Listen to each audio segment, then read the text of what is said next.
Parmjeet Parmer.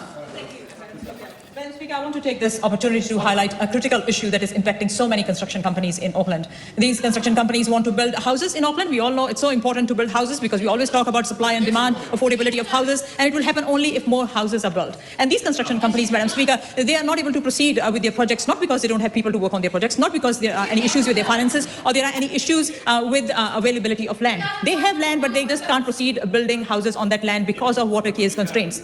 Madam Speaker, water care, I want to acknowledge that water care has proactively released a map which shows where the constraints are. In East Auckland, there are water and wastewater, both constraints. In Bombay, there are water constraints. And in Parramatta Rise, for example, there are wastewater constraints. And there are other areas as well where there are water care constraints because of which construction companies cannot build houses.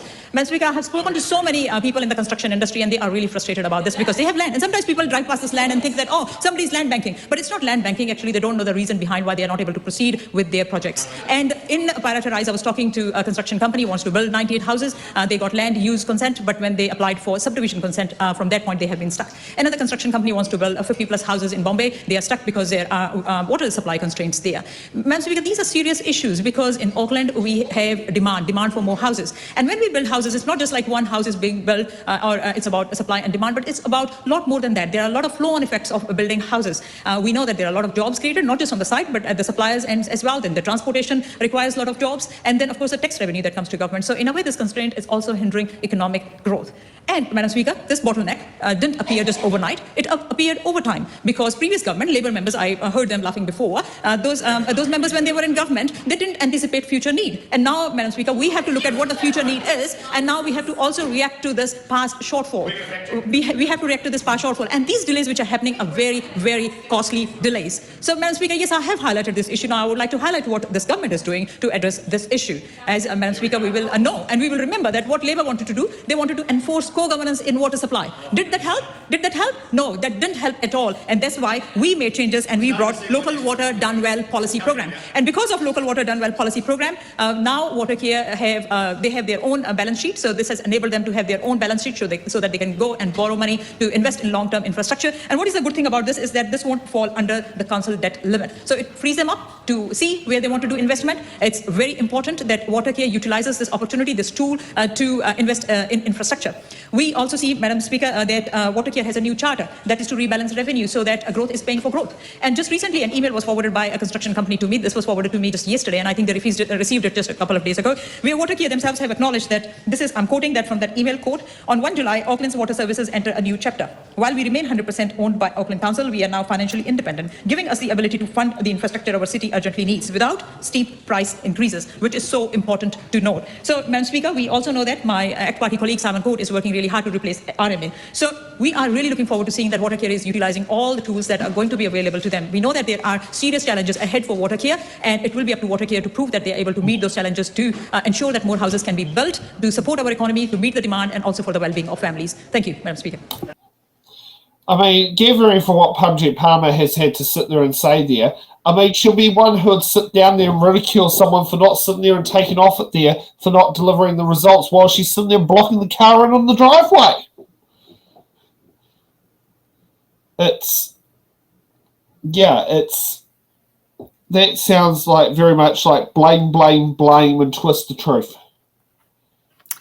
She didn't listen to a word of what Jenny said, did she? No, exactly. You know, at least Jenny actually, you know, like, has a head on there. Parmjeet is just talking points. Talking point this, talking point that, got to sit there and do that. Like, I mean, I don't know. Like, what was it? Jubilee. What was the show that Maddie Hassan was on? I wonder how Parmjeet Parmer would sit there and go around there with, what do you call it, 5 party Māori supporters, 5 Greens and 10 Labour. She wouldn't survive. Okay. Look. Okay. Why can't why can't housing be expanded in Auckland? Well, because Water Care has problems with infrastructure. Why has Water Care got problems with infrastructure? It's because they're underfunded, or they've got very limited discharge points as well. Yep. And you know, she's like, "Oh, look at all this wonderful land." Well, I don't know. I mean, I'm not gonna say something that could come across as racist. I'm not gonna say that. But I look. I know she's from India, okay, and I know they don't exactly have the best infrastructure over in India when it comes to plumbing. I'll just put it that way. But, you know, houses need water. Houses need good sewage. Plumbing. How's going to make sure that you don't have choke points to get the sewage to the treatment plant? I mean, for crying out loud, we've got sewage, wastewater going into rivers, impacting the oyster sector and the aquaculture sector. Yes, and Warkworth. Yes. We just spoke about that with Mark, Yeah. and it's just like, it's like, lady, look, and I, you know, shout out to all the Indian people. I gotcha. I want you guys to have awesome infrastructure. But this is the one lady I don't want in charge of our infrastructure. Oh, I mean, yeah, find an issue to be vocal about. Yeah, it's like, I'm sorry, no, in New Zealand and in India, by the way, you've got to have good plumbing, otherwise you're going to have problems with pollution, and that's seriously going to impact your economy. Yeah. Okay, let's get to mother of triplets, Marina Meno Kapakingi.